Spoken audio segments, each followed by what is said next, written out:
All right, lads, that'll do for today. I said that'll do for today. Yes, Chief. Yes, Chief. Let's get this lot back to town, fill our purses and then our bellies.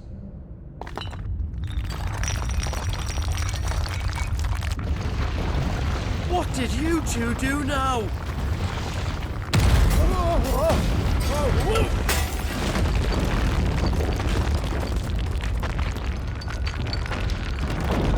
Please tell us you bought another lantern. Stay calm, both of you.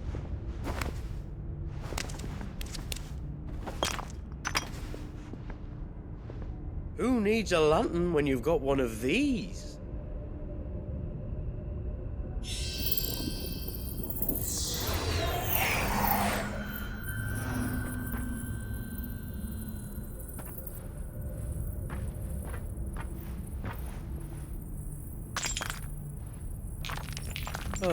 All that work for a single spark.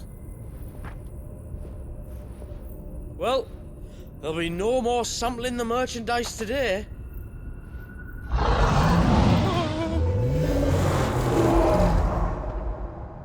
That sounded close, Chief. Really close. Really, really close. Now, lads, what am I always telling you? Good things come to those who run! Wait for us, Chief!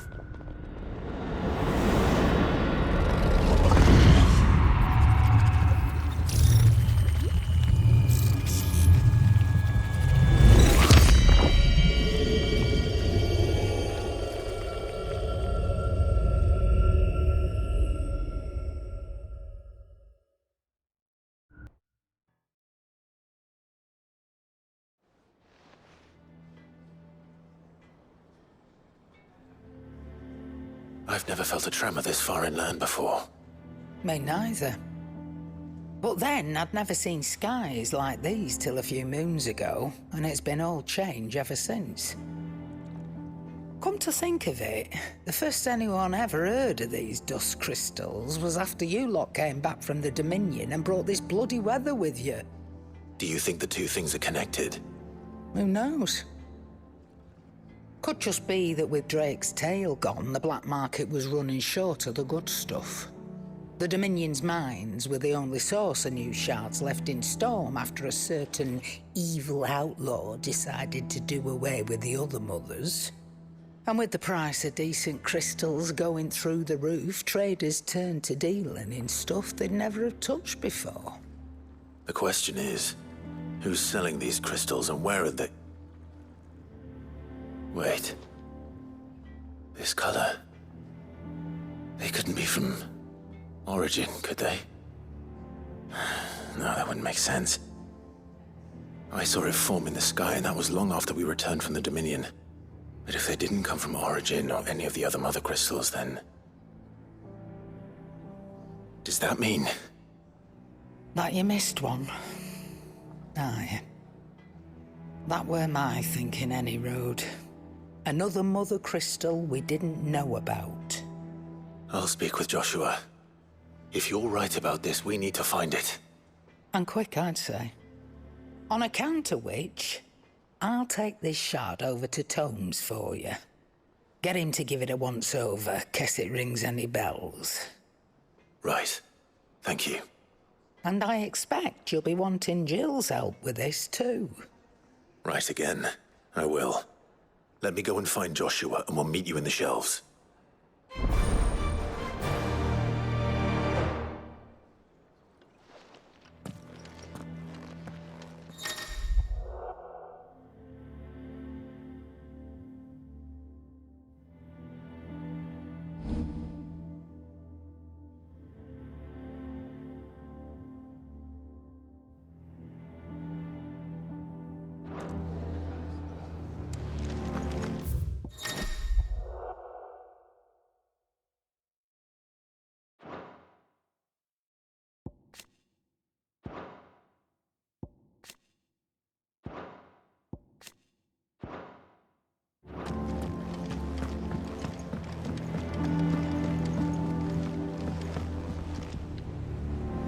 Joshua, we need to talk. Karen's caught wind of something that I don't think we can afford to ignore.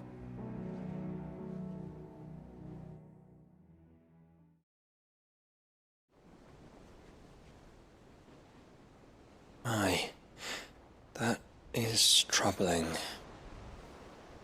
Not least because the Undying made no mention of these dusk crystals in any of their recent reports. So they weren't aware of them either. Perhaps.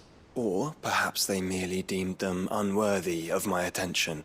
Wrongly, I might add, for I am inclined to share Lady Karen's misgivings. Then we'd better take her advice and consult Hippocrates forthwith. To the shelves, then. With our combined insight, I'm sure we'll discern something of use, be it no more than a place to start. Let's hope so.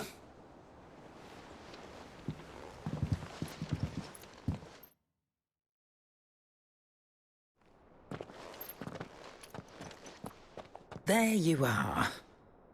I've taken the liberty of telling these two everything I told you. Thank you, Karen. It's hard to believe such a lusterless shard could conjure much of anything. And you truly think this came from a mother crystal? One we never knew existed? Every other shard in the Twins did. Why should these dusk crystals be any different? Dim though they may be. We know they first appeared on the black market shortly after Ultima cast Primogenesis, darkening the skies. So might the two be connected? Could the spell have created a new mother crystal, perhaps? A replacement for the ones we destroyed? What do you think, Hippocrates? I think there may well be a connection. Yet, if we are to believe that the original mother crystals were of Ultima's making, does it seem likely that he would have need of anything so palpably inferior? No. I hazard that it was not Ultima who created these crystals, but humanity. More specifically, our fallen forebears, whose wonders litter the land even now. Legend holds that the fallen challenged the gods in order to win their power, and came tantalizingly close to doing so. It seems only reasonable that they should wish to learn the secrets of the crystals which the gods bestowed upon them. So they could make their own. Precisely.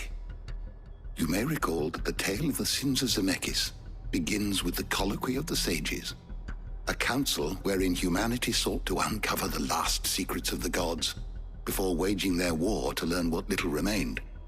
It is perfectly possible that an understanding of how to craft crystals was among their many achievements.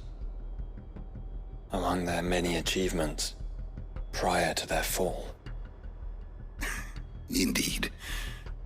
The same enlightened souls forged great and terrible weapons called the iconoclasts, from which icons derived their name, and turned them against each other in the Magitech War. A pointless conflict which served only to make its victors more confident of their right to supplant the gods on high. And when at last they ventured to do so, the resultant imbalance in the ether is said to have been so great that the skies themselves turned black and began to boil. The first recorded arcane sky, I suspect. Which brings us back to the matter at hand. It is my belief that these shards are the product of a long-slumbering Magitech mother crystal, stirred to life by a similar etheric upheaval to the one which accompanied its creator's fall. There's only one way to know for sure. We track down whoever's selling them and find their source.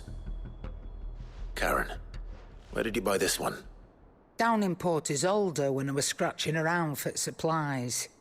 Since the Imperials buggered off and took the tariffs with them, you can find all sorts of interesting stuff on the docks. Go and have a chat with the mercenaries guarding the gates. Your uncle's got some good lads there. You know when to keep a watchful eye and when to turn a blind one. Oh, and take the crystal with you. Might be your key to the underworld. Thank you. I will. Shall we then, brother? I'm coming too. If there is another mother crystal out there and it's anything like the others, you'll need all the help you can get. I was hoping you'd say that. One more time then. Together.